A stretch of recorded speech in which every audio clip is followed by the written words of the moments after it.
Don't say old arts fade with time. A young tongue strikes with rhythm and rhyme. East and west in one so blend. Zhishen speaks, legends ascend.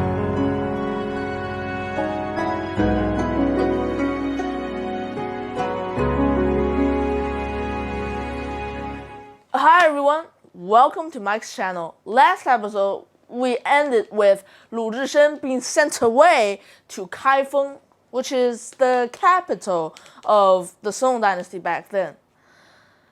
On his way, the first thing that he did was that he crafted himself a sword and also a gigantic staff to keep himself safe. And on the way, he rescued a family whose daughter was forced to marry an outlaw. But it turned out that the outlaw was Lu Zhishen's friend. However, he was a stingy man and refused to share all his good stuff with Lu Zhishen. The flower monk was mad and left him and took all his stuff.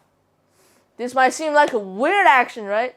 But it actually showed Lu Zhishen's empathy toward innocent people. And also, it taught him that even his most trusted friend couldn't share his precious things with him. This cold-hearted truth made him feel abandoned and betrayed. On his way, he ended another pair of bandits' life.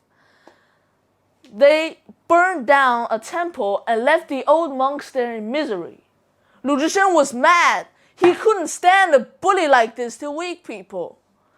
He always helps the downtrodden of society, just like Robin Hood.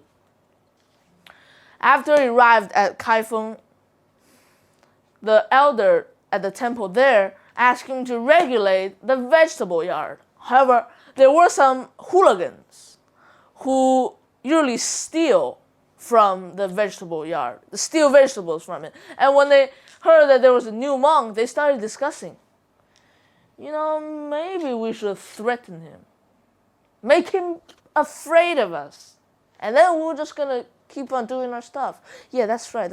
You know what? Let's dump him into the cesspool near the vegetable yard. Yeah, that will frighten him. Yeah, all right, let's go. So the hooligans, they wanted to dump Lu Zhishen into the cesspool. And one day, they were pretending to congratulate the monk for being here. And they brought lots of presents. But they were actually trying to ambush Lu Zhishen.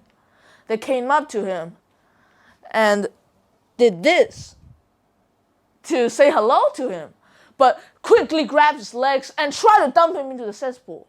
But Lu Zhishen was a police inspector and he came prepared, and he's well aware of these hooligans. So, pia, with two kicks, he kicked the two, leaders who tried to dump him into the cesspool, and he kicked them right into the cesspool, and it was so stinky.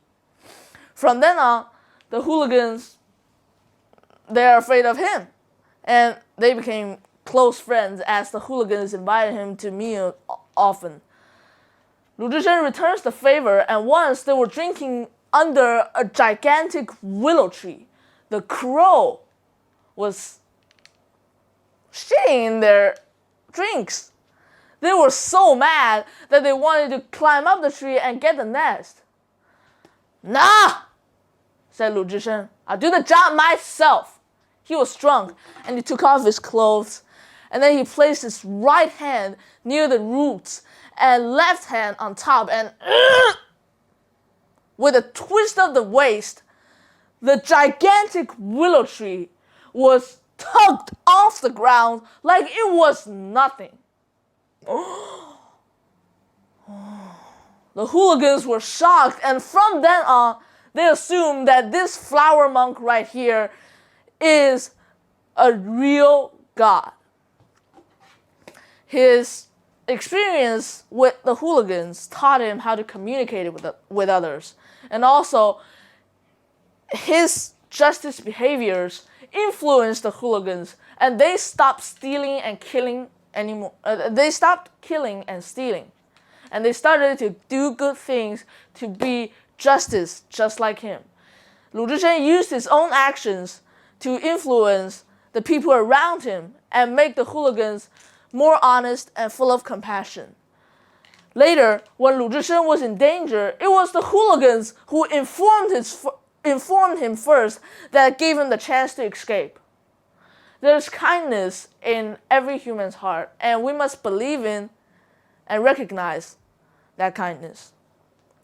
That'll be the end of today's video, and I'll see you in the next one. Thank you all for watching.